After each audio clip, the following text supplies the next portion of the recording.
Assalamualaikum warahmatullahi wabarakatuh. Alhamdulillah wa syukurillah ala sayyidina rasulillah wa ala alihi wa sahbihi wa mawalah. La haula wa la quwwata illa billah, amma ba'dah.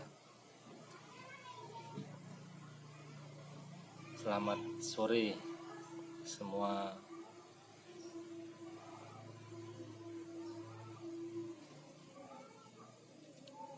saudara-saudaraku sebangsa dan setanah air, dari Sabang sampai Merauke.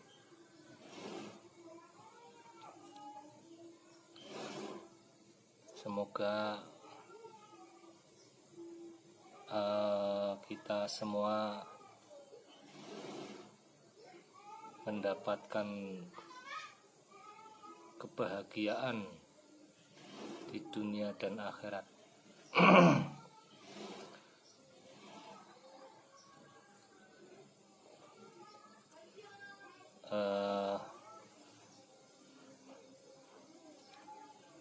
Untuk para habaib yang sekarang gemar mengganti gelarnya dengan Sayyid, ini masih ramai menjadi Sayyid atau Syarif, padahal habaib, padahal cucunya Ubed, padahal dari Yaman, padahal juga klan Ba'alawi. Ini sekarang banyak yang mengganti gelarnya dengan Sayyid, ya karena begitulah watak klan Ba'alawi. Watak sebenarnya seperti itu, karena tidak ingin kehilangan glorifikasinya yang telah dibangun sedemikian rupa. Jadi semuanya memang dipikirkan solusi-solusinya, termasuk dari gelar habaib gagal lalu bermutasi ke gelar Sayyid dan Syarif. Sekali Habib, ini saya tekankan, sekali Habib tetap Habib. Habib adalah cucunya Ubaidillah, klan Ba'alawi, siapapun Habibnya, apapun marganya.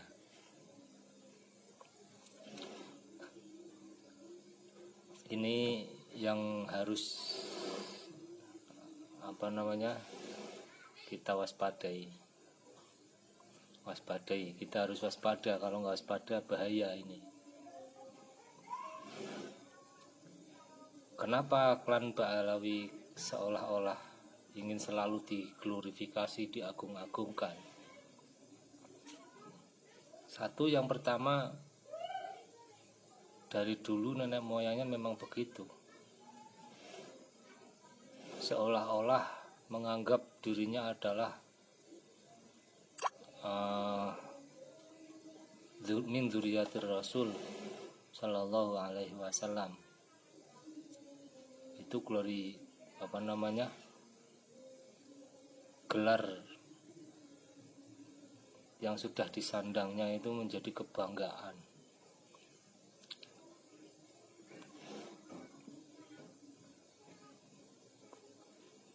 Yang kedua, kenapa Habib itu takut kehilangan wataknya itu seperti itu dengan glorifikasinya? Karena mereka di Indonesia memang style dan performanya itu memang kalau di konteks di Indonesia itu memang sebagai kapiten Belanda, dulu datang Kapiten Belanda, dan kala itu pribumi masih dianggap sebagai bukan manusia, budak, dianggap budak. Nah, mereka itu berkuasa saat itu dengan menjadi Kapiten Belanda. Nah, masih ingat nggak itu lagunya? Ada itu waktu kecil.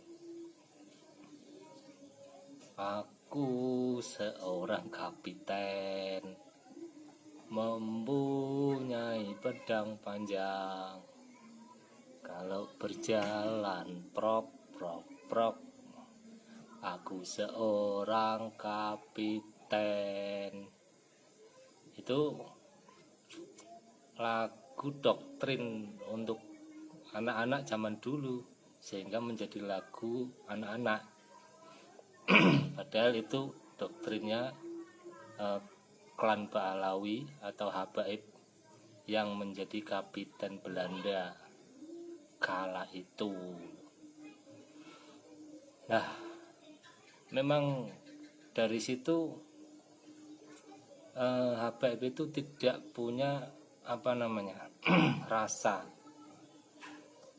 persamaan dengan pribumi. Mereka merasa status sosialnya itu lebih tinggi dari pribumi, karena memang dari dulu pribumi itu dianggap budak oleh Belanda, dan itu terbawa sampai sekarang.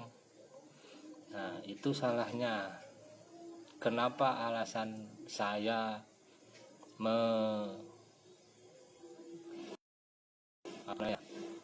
tidak terlalu mengglorifikasi atau menentang ajaran Ba'alawi.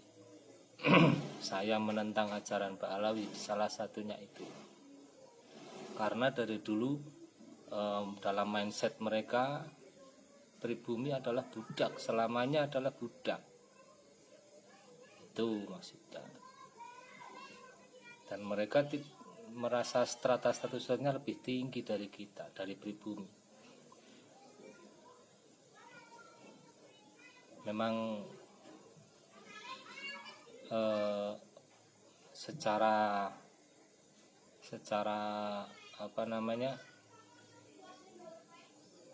kasta mereka itu merasa klan Ba'alawi itu lebih tinggi daripada pribumi, apalagi ditopang dengan penjajahan era Belanda di Indonesia. Tapi padahal dari dulu ditinjau dari kitab-kitabnya itu memang klan Ba'alawi itu sering mengglorifikasi antar Ba'alawi dari berbagai marga. Itu selalu diglorifikasi dalam kitab-kitabnya, termasuk kitab Risalatul Mu'awanah juga sendiri. Itu selalu mengunggulkan klannya dengan hurufat-hurufatnya yang dibangun. Ini sebenarnya watak itu adalah gen keturunan dari Ba'alawi itu sendiri. Keturunan klan Ba'alawi memang berwatak seperti itu. Sebab dari narasumber DNA itu memang terhubung dengan Yahudi.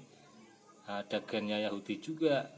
Makanya mereka itu memang sedikit cerdas.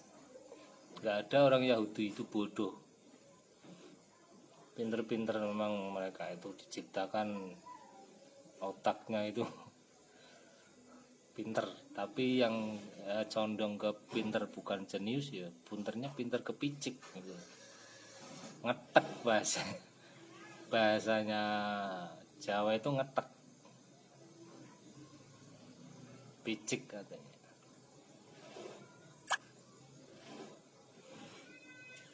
Ini seperti itu.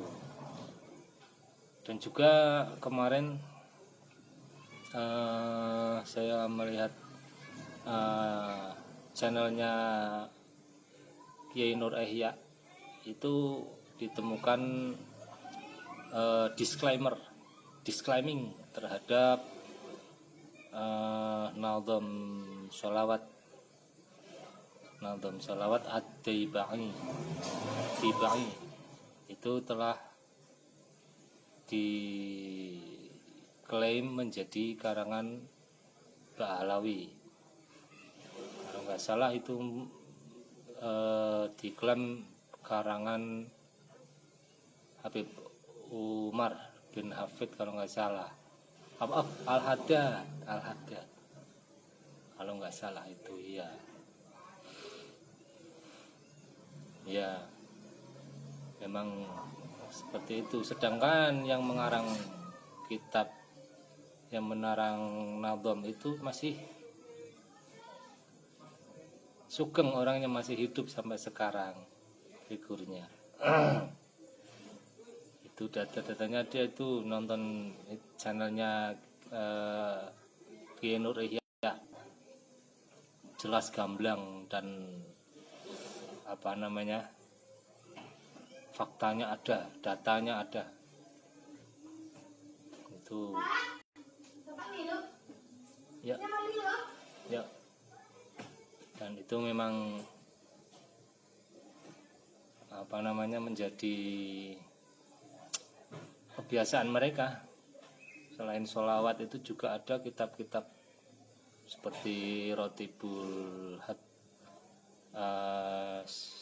Syekh Ar-Rifai diklaim Al-Haddad,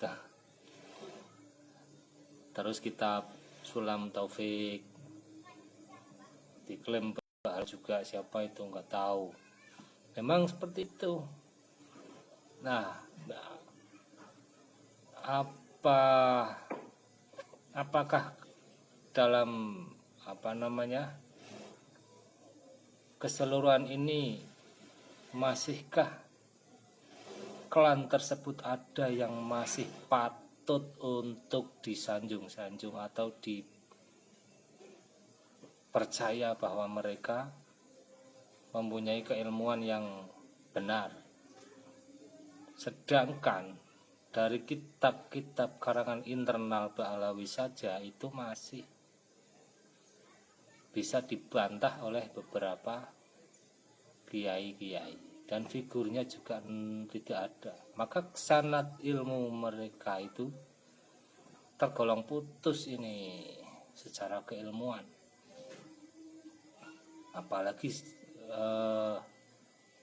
tidak mungkin tidak mempengaruhi pikiran mereka, mesti pola pikirnya itu mempengaruhi pikiran mereka. Anak cucunya yang sekarang, para habaib kroco ini ada habaib kroco sekarang ya, habaib kroco, ingat ya itu. Terima kasih ya itu siapa, Topik Sekdap membuat narasi tokoh-tokoh dengan kroco. Ini sekarang ada Habib kroco sekarang di Pekalongan ini, sama saja di Indonesia, sama saja. Artinya yang kroco ini tidak mungkin tidak terpengaruh oleh nenek moyangnya, orang kitabnya saja seperti itu. Itu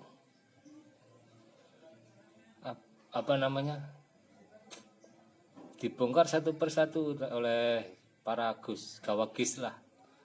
Juga Kiai Nur Ihya juga itu hebat, itu Kiai Nur Ihya. Terima kasih Pak Yai Nur Ihya. Mudah-mudahan bisa menonton kami, karena kami selalu aktif menunggu. Bahkan sebelum siaran langsung berlangsung saya sudah inden, sudah ngantri. Karena selalu ilmiah sekali beliaunya. Terima kasih bisa membuat cakrawala pemikiran saya itu terbuka. Selain Kiai Maduddin dan kawan-kawan, Kiai Nur Ihya salah satunya. dan itu masih bisa dibantah oleh para kiai-kiai, terutama kader Nahdlatul Ulama yang kultural itu. Jadi memang sedikit banyaknya terpengaruh lah ya, secara pola pikir, secara pengetahuan, secara keilmuan, itu mereka masih runtuh dan terputus lah sanad keilmuannya. Dan tidak usah lagi lah baca-baca kitab-kitab karangan Ba'alawi, itu ngapain juga. Orang kan sudah jelas satu klan itu hobinya memang begitu, merusak manuskrip, merusak sejarah, disclaiming.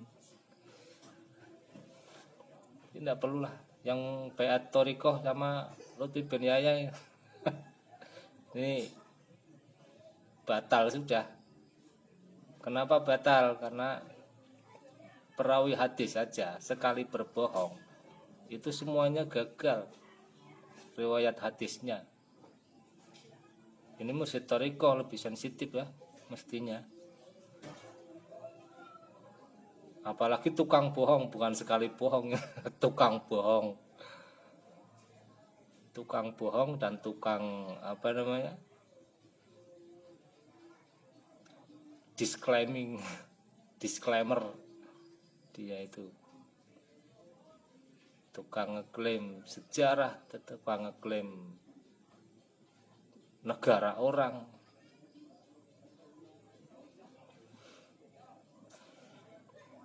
Itu tidak ada itu batal. Yang saya tahu, yang saya pernah baca, Mbah Malik Purwokerto itu thariqahnya yang masyhur itu Qadiriyah wa Naqsabandiyah TQN. Walaupun toh mungkin ada thariqah yang Syadziliyah yang beliau amalkan, akan tetapi thariqah yang masyhur itu TQN, thariqah Qadiriyah wa Naqsabandiyah. Nah terus ini syarat thariqah Syadziliyahnya katanya dari Mbah Malik. Ini sanksi lagi nih, jangan-jangan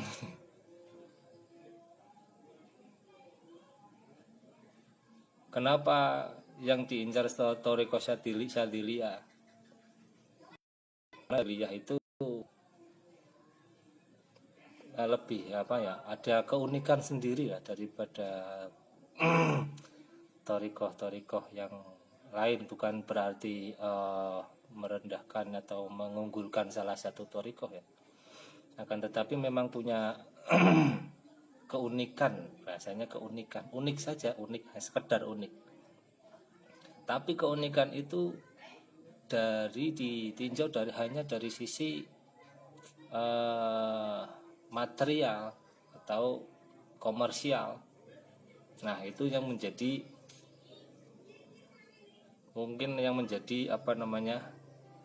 Syadziliyah digondeli sampai didirikannya Jatma Aswaja. Itu menjadi motivasi LBY mengeklaim Syadziliyah. Dan di keluarganya Mbah Malik pun ada katanya ada pengangkatan mursyid dari Mbah Malik untuk Lutfi bin Yahya. Nggak tahu mursyidnya seperti apa. Dan perlu dicatat bahwasanya walaupun toh ketua Jatman Nahdlatul Ulama itu syaratnya harus mursyid thariqah, tapi ketika tertunjuk ya, artinya tidak sengaja menunjuk orang yang belum mursyid, ya itu tidak bisa otomatis menganggap atau memursyidkan orang tersebut, karena memang tertunjuk. Apalagi sudah jelas ketika ada musker, musnas, apalah di Panom NU atau di NU-nya, itu pasti dia bermain money politik. Ini sudah jelas di cerita-ceritanya itu, riwayat-riwayat kiai-kiai sepuh itu sudah jelas. Jadi hanya yang dicari hanya pundi-pundi sebenarnya, pundi-pundi dan glorifikasi, hanya sekedar itu.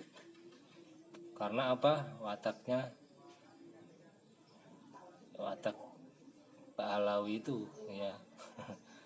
Dan juga yang dikhawatirkan mereka itu telah pernah bersatu dengan penjajah Belanda, dengan diangkat sebagai kapiten satu klan, diangkat sebagai kapiten Belanda.